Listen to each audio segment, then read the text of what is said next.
Okay, today's program is entitled Special Tests in the QME Examination, and this program is divided into two parts. The first part of the program deals with physical examination procedures, in other words, those special tests that we do as part of the physical examination.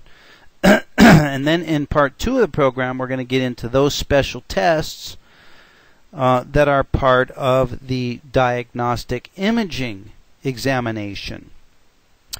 And I have listed here on this slide, for those of you that are watching the PowerPoint program, that part one includes physical examination procedures for the spine, for the upper extremity, and for the lower extremity. And I have to tell you that when I began writing this program, it was my full intention to be able to cover all the special tests that would be required and that are described in the AMA guides for the spine, for the upper extremity, and for the lower extremity.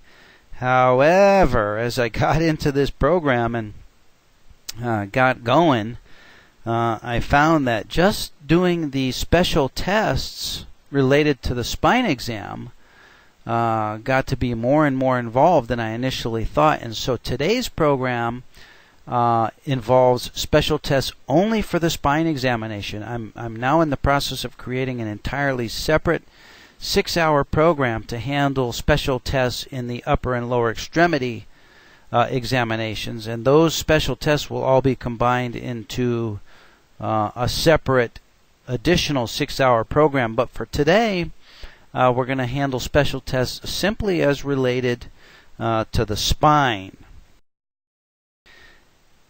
And then as we get into part two of the program, we're going to handle special tests in the diagnostic imaging examination. Again, we're going to limit our discussion here only to the spine, and we'll handle special tests special diagnostic tests related to the upper and lower extremities as part of another program.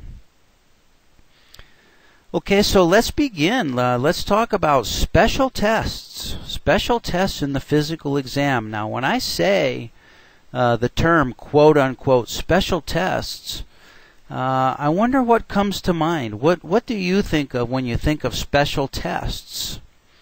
Well, the AMA guides in Chapter 15 related to the spine describe some of the special tests that we do in the physical examination to give ourselves an idea of the physical condition of our examinee, and further to help us in the determination of the appropriate permanent impairments of our examinee. Now, the AMA guides on page 382 in box 15.1, they give us an idea of the physical exam findings that the AMA guides considers to be important in the determination of permanent impairment related to spine injury. And in box 15.1, the following physical exam findings are described. Number 1 is muscle spasm. Number 2, muscle guarding. Number 3, asymmetry of spinal motion. Number 4, non-verifiable radicular root pain. Number 5, reflexes. Number 6, weakness and loss of sensation. Number 7, atrophy. Number 8, radiculopathy. Number 9, electrodiagnostic verification of radiculopathy. 10, alteration of motion segment integrity. 11, cauda equina syndrome. And 12, urodynamic tests. Now, as I mentioned to you earlier when I was talking about some of our other home study programs, I mentioned that my discovery was that the AMA guides are largely about neurology. And as we review box 15.1 here, how many of these physical exam findings have to do with neurologic findings? How about reflexes? How about weakness and loss of sensation? How about atrophy? How about radiculopathy? In other words, I'm sure you'll agree with me that the AMA guides are all about the neurology. Well, in this program, we are going to focus again on the neurology because that's the emphasis that the AMA guides place on the determination of permanent impairments. So let's investigate, for purposes of this program, let's further investigate what the AMA guides say about reflexes, what they say about radiculopathy, and then what they say about findings of alteration of motion segment integrity. Okay, so for those of you that have the PowerPoint presentation, I do have up now box 15.1 on page 382. For those of you that don't have the PowerPoint presentation, please pull out your course notes and follow along with me here. And I want to draw your attention to column number 2, reflexes. Let's see what the AMA guides say first about reflexes. Well, the AMA guides say that reflexes may be normal, they may be increased, they may be reduced, or they may be absent. So basically the AMA guides are talking about 4 possible grades of reflex: normal, increased, reduced, or absent. Okay, so that's nothing earth-shattering there. Further, the AMA guides say that for reflex abnormalities to be considered valid, the involved and normal limb should show marked asymmetry between the arms or the legs on repeated testing. And that makes sense. Once lost because of previous radiculopathy, a reflex rarely returns. You've probably seen those cases where you've had examinees with absent reflexes due to prior radiculopathy. Further, abnormal reflexes such as Babinski signs or clonus may be signs of cortical-spinal tract involvement. So for purposes of our program today, I thought it would be a good idea for us to review reflexes and refresh our memories about what it means to have normal reflexes and what it means to have increased reflexes and what it means when we have absent reflexes. Further, I thought it would also be a good idea for us to review some of the abnormal reflexes, such as Babinski signs, such as clonus, and other abnormal reflexes that we would see in cases of cortical spinal tract involvement. So here we see an example of another principle that I was alluding to earlier, and that is the AMA guides discuss but don't elaborate on certain concepts and conditions. For example, here in this particular paragraph, the AMA guides refer to a Babinski sign. Well, a Babinski sign, I have classified that as a special test, and that fits into what this program is all about, is some of the special tests required by the AMA guides in the determination of permanent impairment. So we will review reflexes and changes in reflexes in the case of number 1, radiculopathy, and number 2, in the case of cortical spinal tract involvement. Okay, so that's reflexes. Let's drop down now to what the AMA guides say about radiculopathy.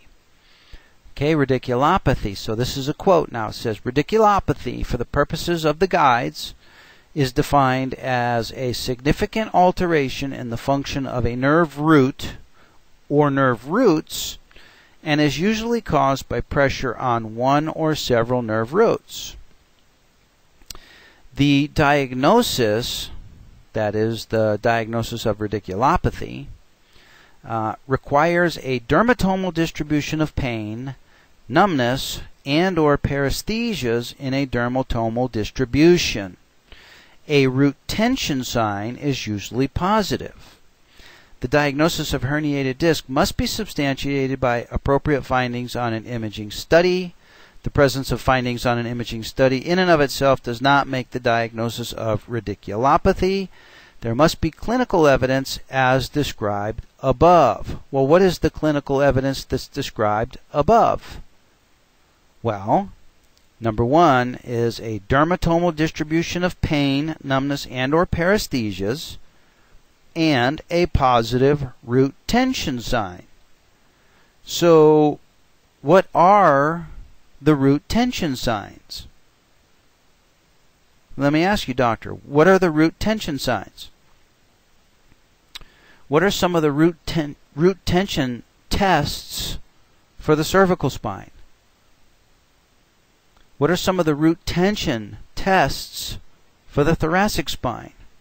What are some of the root tension tests for the lumbar spine? In other words, if you declare that your examinee has permanent impairment due to radiculopathy, how did you arrive at that conclusion? And what physical examination findings support a diagnosis of radiculopathy? Well, the AMA guides tell us here in this paragraph that a root tension sign is usually positive. So I thought, again, it would be a good idea for us to review some of the root tension signs in each of the cervical spine, the thoracic spine, and the lumbar spine as we investigate and explore permanent impairments related to radiculopathy. And then finally, let's drop down to the next page on page 483, and let's see what the guides say about alteration of motion segment integrity. And these are the three areas that we're going to be focused on for the purposes of this this program. We're going to focus on special tests related to reflexes, related to root tension signs, and related to determination as to the presence or absence of alteration of motion segment integrity.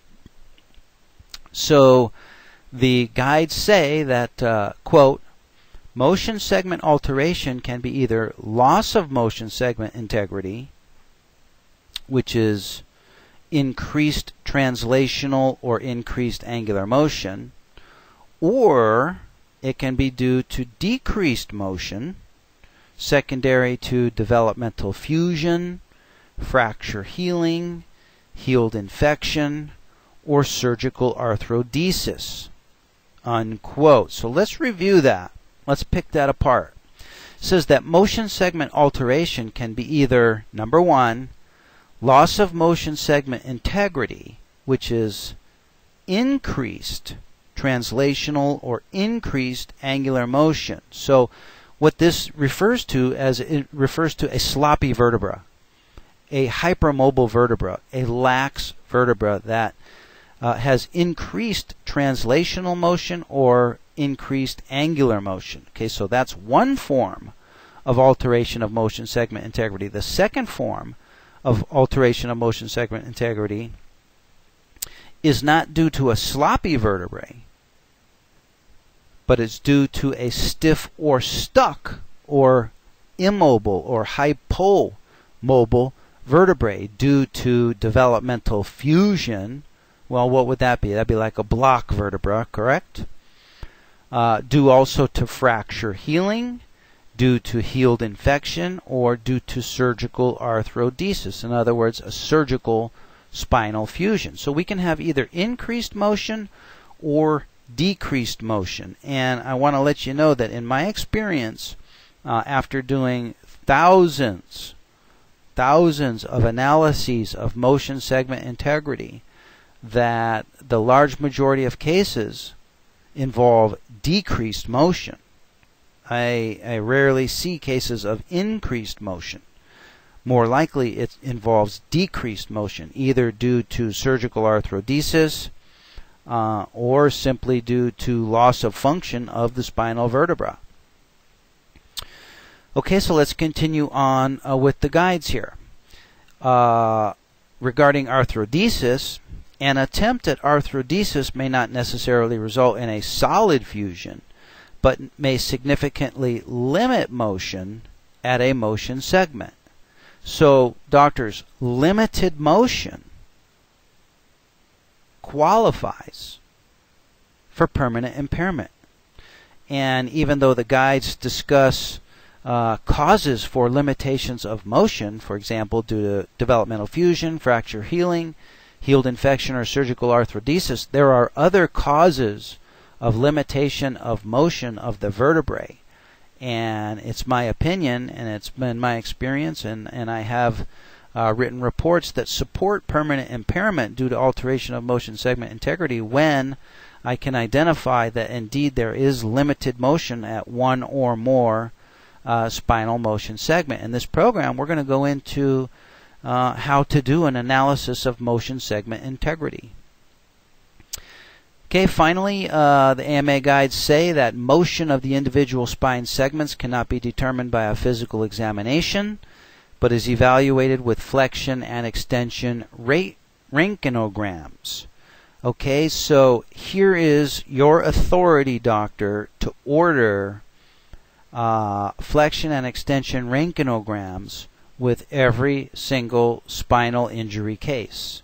It's required by the AMA guides because we are required to do an analysis of motion segment integrity to determine if indeed there is any permanent impairment due to either increased motion or decreased / limited motion. And we'll get into that in the second part of this program when we talk about diagnostic studies.